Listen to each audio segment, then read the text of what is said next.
Welcome in next session of MTH 501. Corollaries to Lagrange's theorem. Corollary 1.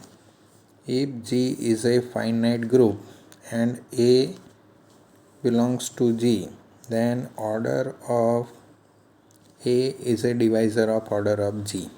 તો આપણે પહેલે આને સમજવાની કોશિશ કરશું કે ઓર્ડર ઓફ એલિમેન્ટ શું.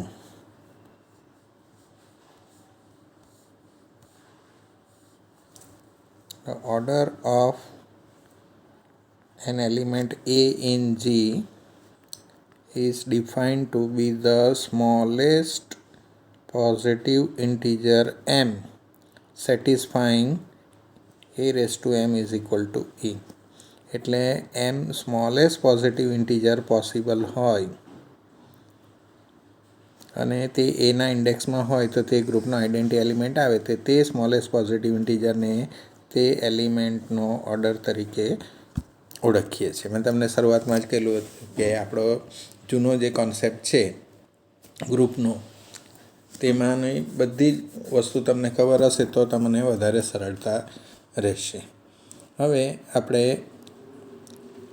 આપણું સ્ટેટમેન્ટ શું છે ફરીથી રિકોલ કરું છું કે જી જો ફાઇનાઇટ ગ્રુપ હોય તો એના દરેક એલિમેન્ટનો ઓર્ડર એ ગ્રુપના ઓર્ડરને ડિવાઈડ કરે. તો આપણે એ ઇલસ્ટ્રેશન દ્વારા આપણે પહેલે સમજી લઈએ કે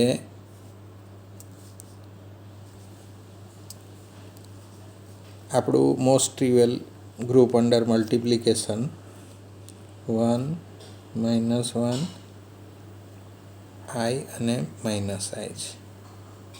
આઇડેન્ટિટી એલિમેન્ટનો ઓર્ડર હંમેશા કોઈપણ ગ્રુપના આઇડેન્ટિટી એલિમેન્ટનો ઓર્ડર એ 1 જ હોય, કેમ કે આપણે e⁻1 is equal two e લખી શકીએ. એમ તો e² બી e લખી શકાય, e⁻20 પણ e લખી શકાય, પણ એ સ્મોલેસ્ટ પોઝિટિવ ઇન્ટીજર e⁻0 પણ e થાય, પણ આ 0 એ પોઝિટિવ ઇન્ટીજર નથી એટલે આપણે આઇડેન્ટિટી એલિમેન્ટનો ઓર્ડર હંમેશા 1 આવે.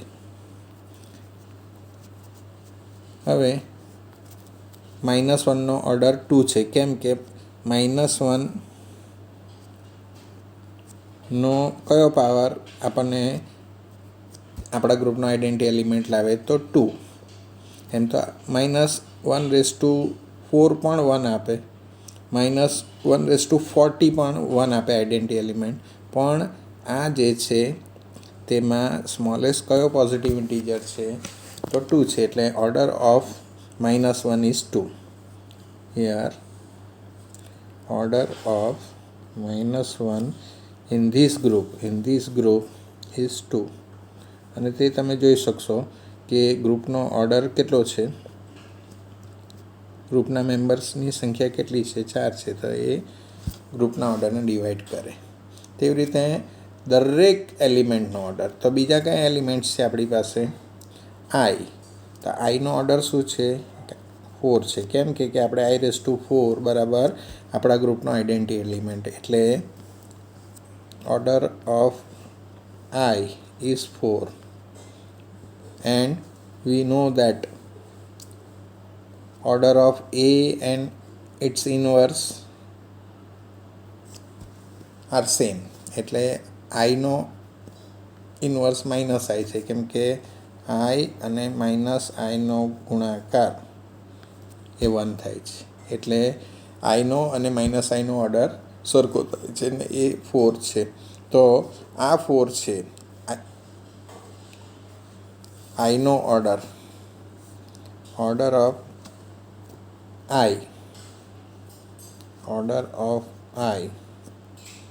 is 4 is a divisor of order of g, કેમ કે ઓર્ડર આપણું જીના મેમ્બર્સની સંખ્યા કેટલી છે 4 છે.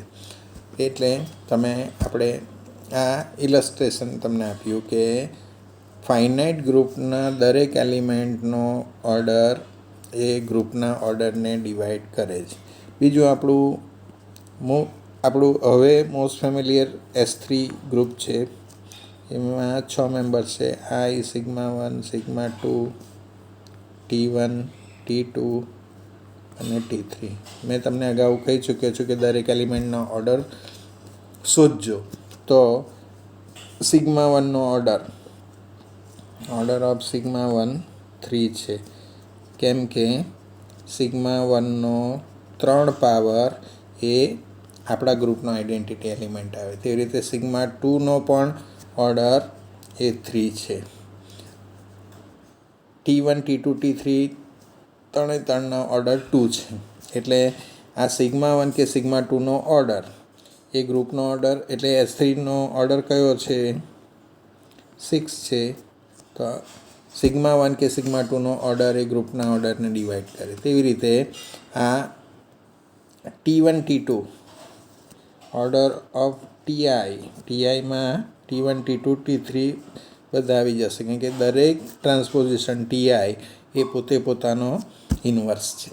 એટલે જો એલિમેન્ટ પોતે પોતાનો ઇન્વર્સ હોય તો A² બરાબર E થાય, એટલે તેવા એલિમેન્ટનો ઓર્ડર 2 આપણે કહી શકીએ. એટલે અહીંયા ટીઆઈનો ઓર્ડર 2 છે અને એ 6ને એટલે કે ઓર્ડર ઓફ S3ને ડિવાઈડ કરે છે. એવી રીતે તમે કોઈ પણ ફાઇનાઇટ ગ્રુપના દરેક એલિમેન્ટનો ઓર્ડર એ ગ્રુપના ઓર્ડરને ડિવાઈડ કરે જ એવું તમે જોઈ શકશો.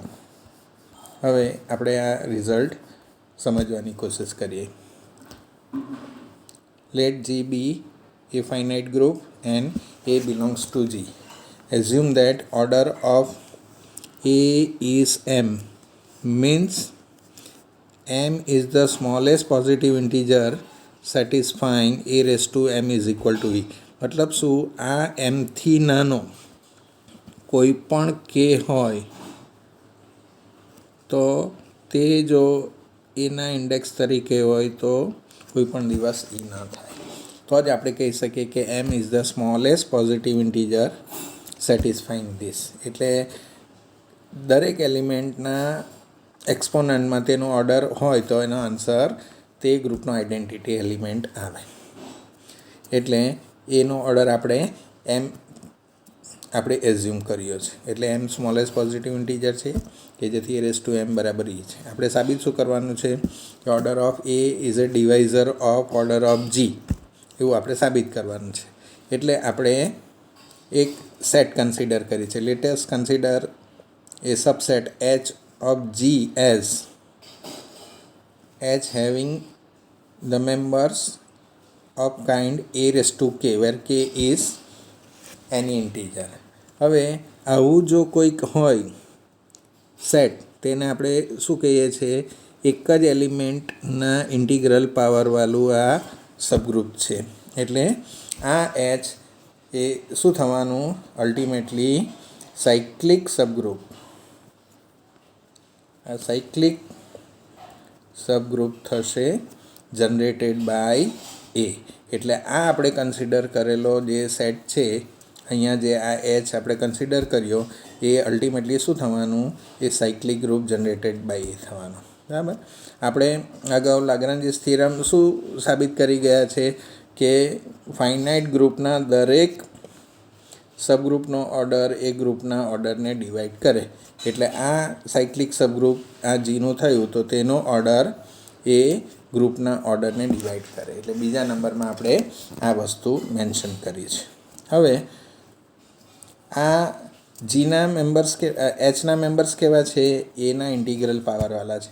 એટલે A raised to 0, A raised to 1, A² etcetera up to infinity. એટલે આના બધા મેમ્બર્સ તમને અલ્ટિમેટલી શું લાગે કે કોઈ પણ ઇન્ડેક્સમાં આપણે ઇન્ટીજર રાખીએ તો એ ઇન્ફાઇનાઇટલી મેની મેમ્બર્સ હોવાના. એટલે નાવ H cyclic group generated by A contains infinitely many members of this type A raised to 0, A². But since G is finite, આ H Gનું સબગ્રુપ છે. G પોતે ફાઇનાઇટ હોય તો દેખીતી રીતે આ જે મેમ્બર્સોની સંખ્યા ફાઇનાઇટ હોવાની. અને આપણે ક્લેમ કરશું કે આ એચના મેમ્બર્સ એ કેટલા હશે? એના ઓર્ડર જેટલા હશે. એટલે order of H is equal to order of a આપણે સાબિત કરવાની કોશિશ કરશું. હવે એના ઇન્ડેક્સમાં ઓર્ડર ઓફ એ હોય અગાઉ કહી ચૂક્યો, તો એનો ઓર્ડર કેટલો છે એમ છે, તો એનો આન્સર ઈ આવે. એટલે a raise to order of a is equal to a raise to m is equal to E.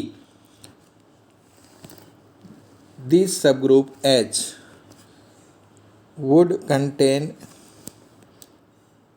at most m elements, namely a raised to 0, a raised to 1, a square up to a raised to m minus 1. કેમ કે a raised to m તો ઈ થઈ જાય, એટલે અહીંથી repetition ચાલુ થઈ જાય. એટલે આની અંદર વધારેમાં વધારે કેટલા મેમ્બર્સ હોઈ શકવાના એમ, અને કયા હોઈ શકવાના a raise to 0, a square, a raise to m minus 1, વધારેમાં વધારે એટમોસ આટલા હોઈ શકવાના. બરાબર છે. હવે આપણે ક્લેમ શું કરવાનું છે કે ભાઈ એક્ઝેક્ટલી એમ છે. બરાબર છે. એટલે આપણે વધારામાં વધારેને જે એક્ઝેક્ટલીમાં કન્વર્ટ કરવું હોય તો આપણે શું બતાવવું પડે કે ભાઈ આમાંના કોઈ પણ બે સરખા નહીં હશે. માની લો કે એક પેર પણ સરખી થઈ ગઈ, કોઈક એ રેસ ટુ આઈ બરાબર એ રેસ ટુ જે થઈ ગયું, તો શું થઈ જાય, આની સંખ્યા એમ કરતાં ઓછી થઈ જવાની. એટલે આપણે આ જે એટમોસ્ટ એમ એલિમેન્ટ્સ છે તેને જો આપણે એક્ઝેક્ટલી એમ એલિમેન્ટ્સ જો બતાવવું હશે તો આપણે એમ કહી શકશું કે અહીંયા એક પણ પેર આઈડેન્ટિકલ નથી. ફોર એક્ઝામ્પલ માની લો કે આપણા ક્લાસની અંદર 10 સ્ટુડન્ટ્સ છે, અને એ 10 સ્ટુડન્ટ્સના જે કપડાના કલરની વાત કરીએ આપણે, તો મેક્સિમમ કેટલા ડિસ્ટિંગ કલર હોઈ શકવાના જુદા જુદા, તો 10. બરાબર છે. પણ માની લો કે બે વ્યક્તિના, બે સ્ટુડન્ટ્સના કપડાના કલર સરખા થઈ ગયા, તો શું થવાના, ડિસ્ટિંગ કલર્સની સંખ્યા એક ઘટી જવાની. બરાબર છે. એટલે મેક્સિમમ કેટલા હોઈ શકે ડિસ્ટિંગ કલરના કપડાં, તો 10, કેમ કે 10 સ્ટુડન્ટ છે. પણ એક પણ પેરના કલર સરખા થઈ ગયા તો આપણે શું કહી શકીશું કે તેના ડિસ્ટિંગ કલરની સંખ્યા એ 10 નહીં થતાં 9 થશે. એટલે જો બે જણના સરખા કલર થઈ જાય તો એક સંખ્યા ઘટી જશે. તેવી રીતે આપણે જે આ એટમોસ્ટ જે કીધા છે, એટમોસ્ટ વધારેમાં વધારે એમ એલિમેન્ટ્સ છે ને તે આ છે, આપણે કેવા હોય તેને જો આપણે એટમોસને આપણે જો એક્ઝેક્ટલીમાં કન્વર્ટ કરવું હોય કે ભાઈ એક્ઝેક્ટલી આટલા જ છે, તો આપણે શું કહી શકીએ, આમાંના કોઈ પણ બે સરખા નથી. એટલે એ એટમોસને એક્ઝેક્ટલી આપણે બતાવવા માટે આપણે એવું એઝ્યુમ કરશું કે ધારો કે આમાંના કોઈક બે સરખા છે. એટલે શું, આપણે બીજી રીતે બી કહી શકીએ, ધારો કે અહીંયા આ જે a raise to 0, a1, a square, a raise to m minus 1 છે, એની સંખ્યા એમ કરતાં ઓછી છે. એવું જો આપણે લઈએ તો શું થશે, ઓછામાં ઓછી એક પેર, આમાંની એક પેર એ આઈડેન્ટિકલ થશે. એટલે આપણે એઝ્યુમ કરીએ છીએ કે ધારો કે a raise to i is equal to a raise to j, where 0 less than equal to i is strictly less than j is less than એમ, ને એમ એનો ઓર્ડર છે. એટલે અલ્ટિમેટલી આમાંના કોઈક બે સરખા છે એવું એઝ્યુમ કરીએ છીએ. બરાબર છે. હવે ગ્રુપની અંદર કેન્સલેશન લોનું પાલન થાય, જે અહીંયા મોટો પોઝિટિવ ઇન્ટીજર છે, એટલે આપણે એ કેન્સલ કરતા જઈએ વારાફરતી, તો ડાબી બાજુ પર જે આઈ ઇન્ડેક્સ છે એ પોઝિટિવ ઇન્ટીજર જે કરતાં નાનો હોવાથી આપણી પાસે શું આવી શકે, એ રેસ ટુ જે minus I is equal two identity element આવે. ને હવે જે મોટો પોઝિટિવ ઇન્ટીજર છે આઈ કરતાં, એટલે જે માઇનસ આઈ એ શું થવાનું, એ એમ કરતાં, એટલે કે એના ઓર્ડર કરતાં નાનું થવાનું. એટલે અહીંયા આ જે માઇનસ આઈ એ એમ કરતાં નાનો પોઝિટિવ ઇન્ટીજર, અને એ જો એના ઇન્ડેક્સમાં હોય તો આન્સર ઈ લાવે, which contradicts the minimality of order of a. કેમ કે આપણે શું કહી ગયા છે શરૂઆતમાં કે એનો ઓર્ડર એમ છે, એટલે શું થવાનું કે એમ સ્મોલેસ્ટ પોઝિટિવ ઇન્ટીજર છે કે જેથી તે એના ઇન્ડેક્સ તરીકે હોય તો આન્સર ઈ આપે. એટલે એનાથી નાનો, એમથી નાનો જો કોઈ પોઝિટિવ ઇન્ટીજર ઇન્ડેક્સ તરીકે એના હોય તો એ આઈડેન્ટિટી એલિમેન્ટ આપી શકે નહીં. પણ એવી સિચ્યુએશન અહીંયા આવી જે શું થશે, એટ ઓર્ડર ઓફ એને કોન્ટ્રાડિક્ટ થશે. એટલે અહીંયા લખેલું છે કે which would contradict the very meaning of order of a. એટલે આપણે અહીંયા કોઈ બે સરખા હશે એવું જે સ્વીકાર્યું આ એટમોસ એમ મેમ્બર્સમાંથી, ધારો કે કોઈક બે સરખા જેવું સ્વીકાર્યું તો અહીંયા આપણને શું થયું, અહીંયા કોન્ટ્રાડિક્શન માટેની આવી પણ નિશાન છે. અહીંયા કોન્ટ્રાડિક્શન એરાઇઝ થયું. એટલે આપણે શું કહી શકીએ કે અહીંયા જે આ એના ઇન્ટિગ્રલ પાવરવાળા આ જે એટમોસ એમ મેમ્બર્સ કહેલા હતા તેમાંના કોઈ પણ બે સરખા નથી. No two of this members are identical. એટલે આમાંના કોઈ પણ બે સરખા નથી. એટલે આપણે શું કહી શકીએ કે આ જે વધારેમાં વધારે એમ મેમ્બર્સ છે તેમાંના કોઈ પણ બે સરખા નથી. એટલે આ મેમ્બર્સોની સંખ્યા એક્ઝેક્ટલી કેટલી થવાની, એમ થવાની. એટલે એચના જે ડિસ્ટિંગ મેમ્બર્સોની સંખ્યા કેટલી થવાની, એમ થવાની. કયા થવાના, a⁻0 a સ્ક્વેર a⁻m-1. એટલે આપણે શું કહી શકીએ કે order of h is equal two m. અને એ શું છે, એના ઓર્ડર બરાબર છે, કારણ કે આપણે પહેલાં રિઝલ્ટમાં આપણે કહેલું છે કે એનો ઓર્ડર m છે. એટલે આપણી પાસે જે લાગ્રાન્જીસ થિયરમ પરથી આપણી પાસે શું હતું, order of h is a divisor of order of group. તેની જગ્યાએ આપણે હવે એચનો ઓર્ડરની જગ્યાએ આપણે શું રિપ્લેસ કરી શકીએ, order of a is a divisor of order of G. Okay, એટલે આપણું આ રિઝલ્ટ અહીંયા તમને બરાબર નહીં દેખાશે, પણ તે વસ્તુ આ અહીંયા જે છે એ આ લખેલી છે, order of a is a divisor of order of G. This completes the proof. હવે આના પરથી આપણે એક રિઝલ્ટ કન્ક્લુઝન કરી શકીએ. શું કે આપણી પાસે અહીંયા શું લીધેલું હતું, આ સાયક્લિક સબગ્રુપ કહેલું હતું, બરાબર છે. આ સાયક્લિક સબગ્રુપનો ઓર્ડર આપણે ફાઇનલી શું એ કર્યો કે ભાઈ એનો ઓર્ડર એના ડિસ્ટિંગ એલિમેન્ટની સંખ્યા એમ આવી. એટલે એમ શું હતું, આપણી પાસે એનો ઓર્ડર હતો. એટલે આપણે શું કન્ક્લુઝન કરી શકીએ કે સાયક્લિક ગ્રુપનો ઓર્ડર એના જનરેટરના ઓર્ડર બરાબર થાય છે, એવું પણ તમે કન્ક્લુઝન કરી શકશો. એટલે હું અહીંયા લખું છું conclusion.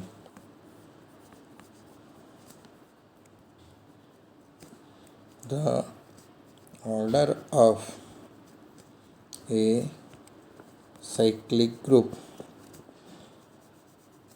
is same as that of order of its generator. આ પણ તમે છૂટું જો સાબિત કરવા કહે તો તમે આ રિઝલ્ટમાંથી આ સાબિત કરી શકો કે સાયક્લિક ગ્રુપનો ઓર્ડર એના જનરેટરના ઓર્ડર બરાબર થાય. ઓકે, ચાલો હવે આને આપણે એપ્લાય કરીને નેક્સ્ટ કોરોલરી આપણે સાબિત કરીશું. આપણે પહેલી કોરોલરીમાં શું સાબિત કરી ગયા, આ સાબિત કરી ગયા કે જો આપણું જી ફાઇનાઇટ ગ્રુપ હોય તો એના દરેક એલિમેન્ટનો ઓર્ડર એ ગ્રુપના ઓર્ડરને ડિવાઈડ કરે, બરાબર છે. આપણે ઇલસ્ટ્રેશનમાં બી જોયેલું છે. હવે કોરોલરી 2 શું છે, ધ્યાનથી સમજશું કે if G is a finite group and a belongs to G then a⁻order of G. આપણે એના ઇન્ડેક્સ તરીકે ઓર્ડર ઓફ જી મૂકીએ તો એ ડેફિનેટલી થાય. કેવી રીતે, દાખલા તરીકે આપણી પાસે આ જી બરાબર ઉપર પણ આપણે સમજીએ 1 -1 i અને -i વાળું આ 4 ઓર્ડરવાળું ગ્રુપ છે, બરાબર છે. તો કોઈ પણ એલિમેન્ટ -1 લઈ લે આ એલિમેન્ટ ને એના પર ઓર્ડર ઓફ ધીસ જી, એટલે ગ્રુપનો ઓર્ડર કેટલો છે, 4 થાય, 1 આવે. આપણે માની લે કે અહીંયા આઈ લઈએ તો i⁴ આપણે શું આવશે, 1 આવશે. ને આ 4 અહીંયા શું છે, આપણા ગ્રુપનો ઓર્ડર છે.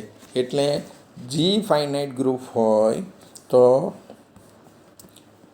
તેના દરેક એલિમેન્ટના ઇન્ડેક્સમાં આપણે ગ્રુપનો ઓર્ડર મૂકીએ તો આઈડેન્ટિટી એલિમેન્ટ આવે એવું આપણે સાબિત કરશું. ઓકે, તો જી ફાઇનાઇટ ગ્રુપ લીધું, એનો એલિમેન્ટ છે એટલે પ્રીવિયસ કોરોલરી પરથી આપણે શું કહી શકીશું? Order of a is a divisor of order of G. હવે આપણે ડિવિઝિબિલિટી થિયરી સારી રીતે જાણીએ છીએ. વહી સરે તમને સારી રીતે સમજાવેલું છે કે જ્યારે એક્સ ડિવાઇડ્સ વાય આપણે ક્યારે કહી શકાય કે આપણે વાય બરાબર X multiplied by some integer Z. આ કોઈક ફોર સમ ઇન્ટીજર ઝેડ તમે આવું લખી શકો તો તમે એક્સ એ વાયને નિશેષ ભાગે છે, એક્સ ડિવાઇડ્સ વાય, અથવા વાયને તમે એક્સ વડે ડિવાઈડ કરો તો ડિવિઝન એલ્ગોરિધમના રિમાઇન્ડરમાં 0 આવે. બરાબર છે?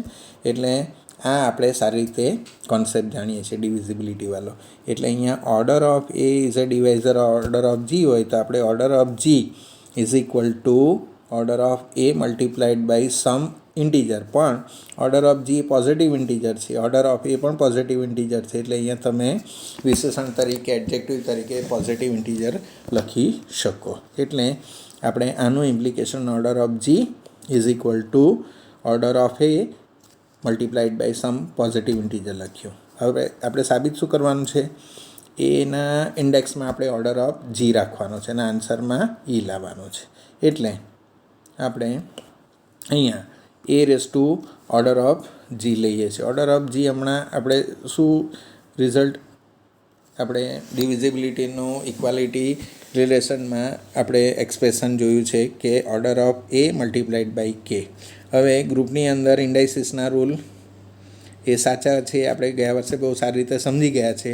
એટલે જે રીતે આપણે ઘાતાંકના નિયમો જે રિયલ નંબર્સ માટે કે કોમ્પ્લેક્સ નંબર માટે એપ્લાય કરીએ છીએ તે વસ્તુ અહીંયા લાગુ પડે છે, એપ્લાય કરી શકાય. એટલે આ પ્રોડક્ટ છે તો આપણે ઇન્ડાઇસિસનો રૂલ ઇન્ડેક્સનો ઇન્ડેક્સ તરીકે લખી શકીએ. એટલે આ એક્સપ્રેશનને આપણે બ્રેકેટમાં a raise to order of G bracket over ને આપણે કે ઇન્ડેક્સ લખી શકીએ.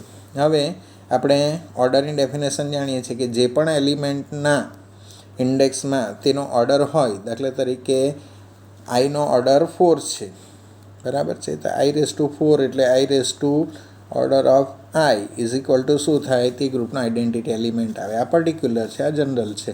એટલે આપણે શું કહી શકીએ અહીંયા કે કોઈ પણ એલિમેન્ટના ઇન્ડેક્સમાં ઓર્ડર ઓફ એ હોય તો આન્સર તે ગ્રુપનો આઈડેન્ટિટી એલિમેન્ટ આવે. એટલે અહીંયા આપણે આની કિંમત આપણે ઈ રિપ્લેસ કરી શકીએ ને ઈ રેસ ટુ કે એટલે એને તમે ગમે તેટલી વાર તમે મલ્ટીપ્લાય કરશો એ ઈ ડોટ 100 વાર હશે કે -100 વાર હશે, એનો આન્સર શું આવે છે? એ આવે છે. સાબિત થઈ ગયું. આ મોસ્ટ ઇમ્પોર્ટન્ટ રિઝલ્ટ છે, 2 માર્કમાં પણ મોસ્ટ પ્રોબેબલી પૂછાય છે. હવે આપણે એક નવું નંબર થિયરેટિક ફંક્શન તરીકે પણ ઓળખાય છે એને એરેથમેટિક ફંક્શન તરીકે પણ ઓળખાય છે. તમને નેક્સ્ટ સેમેસ્ટરમાં 6થા સેમેસ્ટરમાં વહી સર તમને ડિટેલમાં શીખવશે. આ ઓઇલર્સ ટોશન્ટ ફંક્શન પણ કહેવામાં આવે છે, ફાઈ, બરાબર છે. એને ઓઇલર ફંક્શન તરીકે પણ આપણે અહીંયા ઓળખીશું. ઓઇલર નામના જીનિયસ મેથેમેટિશિયન થઈ ગયેલા હતા. એ 18મી સદીમાં થઈ ગયેલા, 1707 થી 1783માં. એની રૂબરૂ મળશે ત્યારે આપણે ઘણી વાત કરશું.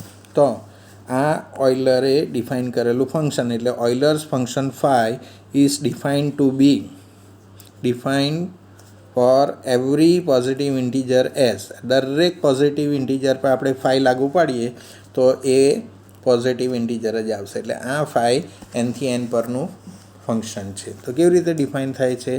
તો ફાઈ ઓફ 1 બરાબર 1, અને આ વધારે મહત્ત્વનું છે કે એન જો 1 હોય તો ફાઈ ઓફ 1 1 આવે, એ સ્વીકારી લેવાનું. અને એન જો 1 કરતાં મોટો હોય, દાખલા તરીકે 10 હોય, તો શું અહીંયા સમજાવવામાં આવેલું છે ભાઈ કે ફાઈ ઓફ 10 એ શું? 10થી નાના અને 10ને રિલેટિવલી પ્રાઇમ હોય એટલા પોઝિટિવ ઇન્ટીજર્સની સંખ્યા.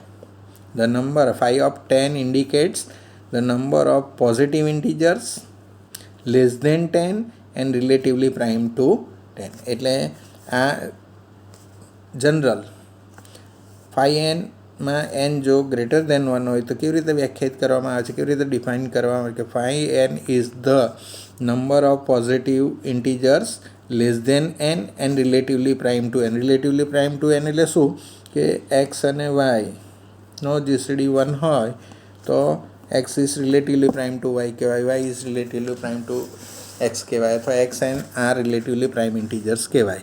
એટલે nથી 5n શું ઇન્ડિકેટ કરે, nથી નાના અને nને રિલેટિવલી પ્રાઇમ હોય એવા ઇન્ટીજર્સની સંખ્યા. ફોર એક્ઝામ્પલ 10થી નાના, આપણે 5 ઓફ 10 શોધવું છે તો શું 10થી નાના બધા ઇન્ટીજર્સની સંખ્યા કેટલી થવાની, તો 9 થવાની. કયા સુધીના, 9 સુધીના. 10થી નાના પોઝિટિવ ઇન્ટીજર, નેગેટિવ ઇન્ટીજર્સ નથી લેવાના. અને કયા આ ઇન્ટીજર્સ અહીંયા આપણે લઈ શકશું એક્સ આમાંના કે જેનો 10 સાથેનો GCD 1 હોય, બરાબર. GCD આપણે સારી રીતે જાણીએ છીએ અને વૈસરે હમણાં જ તમને એમના લેક્ચરમાં GCDની ડેફિનેશન ગયા વર્ષે પણ સમજેલા હતા અને આ વખતે પણ તમારા લેક્ચરમાં સમજાવાઈ ગઈ છે, બરાબર છે. એટલે અહીંયા 1 નો કોઈ પણ ઇન્ટીજર સાથેનો GCD 1 જ થાય. 1 is relatively prime two any integer એ આપણે ફેક્ટ જાણીએ છીએ, બરાબર છે. પછી 2 અહીંયા 2 અને 10નો GCD 1 નહીં થશે, બરાબર, એટલે 2ને ડિસ્કાર્ડ કરવાનું. પછી 3નો 10 સાથેનો GCD 1 થશે એટલે આપણે 4નો 10 સાથેનો GCD 2 થશે એટલે એને ડિસ્કાર્ડ કરવું પડશે. 5 અને 10નો GCD એ 1 નહીં થશે, 5 થશે એટલે એને ડિસ્કાર્ડ કરવું પડશે. 6નો 10 સાથેનો GCD એ 2 થાય છે, 1 નથી થતો એટલે ડિસ્કાર્ડ કરવું પડશે. 7નો 10 સાથેનો GCD એ 1 થશે એટલે એને આપણે ઇન્ક્લુડ કરીશું. અને 8નો 10 સાથેનો 10 સાથેનો GCD 2 થાય છે એટલે ડિસ્કાર્ડ કરીશું. અને આપણે એક રિઝલ્ટ જાણીએ છીએ કે કોઈ પણ બે કન્ઝિક્યુટિવ ઇન્ટીજર્સ હોય તે રિલેટિવલી પ્રાઇમ હોય. એટલે 9નો અને 10નો GCD હંમેશા 1 થાય એટલે આ થશે. એટલે 10થી નાના પોઝિટિવ ઇન્ટીજર્સમાં ટોટલ 9 હતા પણ રિલેટિવલી પ્રાઇમ ઇન્ટીજર્સ કેટલા મળ્યા તમને, આ 1 મળ્યો, આ બીજો મળ્યો, આ ત્રીજો મળ્યો અને આ ચોથો મળ્યો, બરાબર. એટલે 5 ઓફ 10 કેટલા થશે, 4 થશે. એટલે 5 ઓફ 10નો મતલબ શું, 10થી નાના અને 10ને રિલેટિવલી પ્રાઇમ હોય એવા પોઝિટિવ ઇન્ટીજર્સની સંખ્યા જે 4 થાય છે. એવી રીતે તમે 5 ઓફ 1 તો આપણે 1 ડિફાઇન કરી જ ચૂકેલા છે, એ ડેફિનેશનમાં છે, બરાબર છે. દરેક એરેથમેટિક ફંક્શન માટે આવું તમે છઠ્ઠા સેમેસ્ટરમાં જોશો. 5 ઓફ 2 તો 2થી નાનો એક જ પોઝિટિવ ઇન્ટીજર 1 ને 1નો 2 સાથેનો GCD 1 હોય એટલે એ સંખ્યા 5 ઓફ 2 1 થશે. પછી 5 ઓફ 3 એટલે શું થવાનું, 3થી નાના પોઝિટિવની ઇન્ટીજર્સની સંખ્યા 1 અને 2 અને 1 અને 2 બંનેનો એ 3 સાથેનો GCD એનો 1 હશે એટલે કેટલા થશે, 5 ઓફ 3 તમને 2 મળશે. પછી 5 ઓફ 4 કેવી રીતે 2 થશે કે 4થી નાના કેટલા ટોટલ નંબર ઓફ ઇન્ટીજર્સ, તો 3, બરાબર છે. તેમાંથી 2નો 4 સાથેનો GCD 1 નથી થતો એટલે 4થી નાના અને 4ને રિલેટિવલી પ્રાઇમ ઇન્ટીજર્સની સંખ્યા કેટલી થવાની, 2 થવાની. એટલે તમે 5 ઓફ 4 2. તેવી રીતે બાકીના. હવે આ જે અંડરલાઇન કરેલ છે એ બધા અહીંયા પ્રાઇમ નંબર છે. આ 7 પ્રાઇમ નંબર છે, અહીંયા 2 પ્રાઇમ નંબર છે, 3 પ્રાઇમ નંબર છે, અહીંયા 11 મેં રાખ્યા છે, 11 એ પ્રાઇમ નંબર છે. તો પ્રાઇમ નંબરમાં ગયા વખતે એક રિઝલ્ટ હતું કે જો પી પ્રાઇમ હોય તો ને તો જ દરેક ઇન્ટીજર n સાથે એનું રિલેશન કાં આવું હોય, ડિવાઇઝરવાળું હોય અથવા રિલેટિવલી પ્રાઇમવાળું રિઝલ્ટ હોય. એટલે જો કોઈ પ્રાઇમ એ દરેક ઇન્ટીજરને ડિવાઈડ ન કરતો હોય તો એ તેની સાથેનો GCD 1 હોય. એટલે પ્રાઇમથી નાના પી પ્રાઇમ હોય તો પી પ્રાઇમથી નાના કેટલા આટલા પોઝિટિવ ઇન્ટીજર્સ થાય અને મોટો પોઝિટિવ ઇન્ટીજર આમાંના કોઈ પણ 1થી નાના પીથી નાના ઇન્ટીજરનો ડિવાઇઝર નથી થવાનો. એટલે શું થશે, દરેક પ્રાઇમથી નાના દરેક પોઝિટિવ ઇન્ટીજર્સનો જીસીડી હંમેશા 1 થાય જો એ તમારો 1 થી p-1 હોય. બરાબર. એટલે પ્રાઇમ નંબર જે બી હોય, દાખલા તરીકે 37 હોય તો 37 જે બી પ્રાઇમ નંબર છે તો એનાથી નાના પોઝિટિવ ઇન્ટીજરની સંખ્યા કેટલી થવાની, 1 to 36. 1 to 36ને એ 37 ડિવાઈડ કરતું નથી, માટે તેનો 37 સાથેનો કેવો સંબંધ આવશે, ડિવાઇઝરવાળો નથી, એટલે રિલેટિવલી પ્રાઇમવાળો આવે. એટલે જે પણ અહીંયા પ્રાઇમ હશે તો બધા જ એનાથી નાના પોઝિટિવ ઇન્ટીજર્સનો જીસીડી જે તે પ્રાઇમ સાથે 1 થશે. એટલે ઇન જનરલ પી જો પ્રાઇમ નંબર હોય તો ફાઈ ઓફ પી એ p-1 થાય. એટલે મેં અહીંયા અંડરલાઇન કરેલ છે, તે રીતે બાકીના તમે સમજી શકશો. ઓકે. પછી એમાંના કેટલાક જે આ કન્ક્લુઝન કર્યું તે રિઝલ્ટ. પછી માની લો કે તમારે 5/3 શોધવું હોય. બરાબર છે. તો 3 પ્રાઇમ છે, તો આ રિઝલ્ટ જો આપણે જાણતા હોઈએ તો 3/4 - 3³ એટલે 3/4માંથી 3³ તમે બાદ કરશો એ એના 5/3 આવે. એટલે આ બધી ફોર્મ્યુલા આ નેક્સ્ટ સેમેસ્ટરમાં વેસર સમજાવશે. એટલે એનો ઉપયોગ કરીને મોટા જે નંબર્સ હોય તેનો તમે 5 શોધી શકો. પછી આ પણ એક મહત્ત્વનું રિઝલ્ટ છે. દાખલા તરીકે 5/36 શોધવું હોય તો બધું એનાલાઇઝ કરવા નહીં જવાનું, નહીં તો ઘણો બધો વાર લાગે. જે નાના પોઝિટિવ ઇન્ટીજર્સ માટે આપણે કરી ચૂકેલા હતા. એટલે 5/36 ને આપણે જો લખવું હોય તો આપણે 4 × 9 રીતે લખી શકીએ. 4 અને 9 રિલેટિવલી પ્રાઇમ ઇન્ટીજર્સ છે. એટલે આ રિઝલ્ટ જો જાણતા હોય કયું જે બે એમ અને એન રિલેટિવલી પ્રાઇમ હોય તેના જ માટે આપણે આવી રીતે લખી શકીએ આ રિઝલ્ટ. એ વહીસર આવતા વર્ષે તમને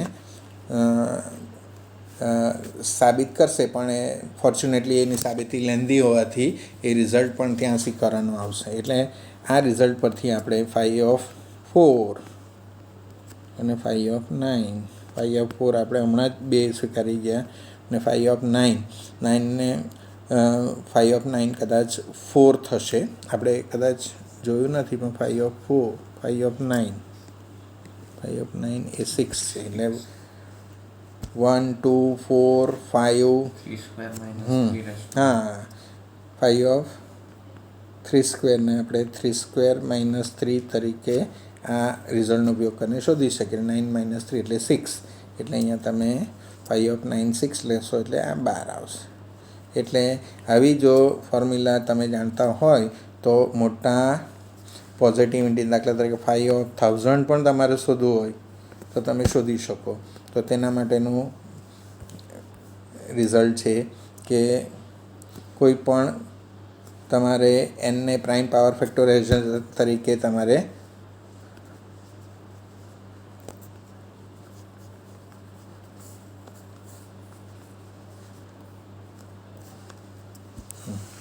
તો તમે આ રિઝલ્ટનો ઉપયોગ કરીને તમે શોધી શકો.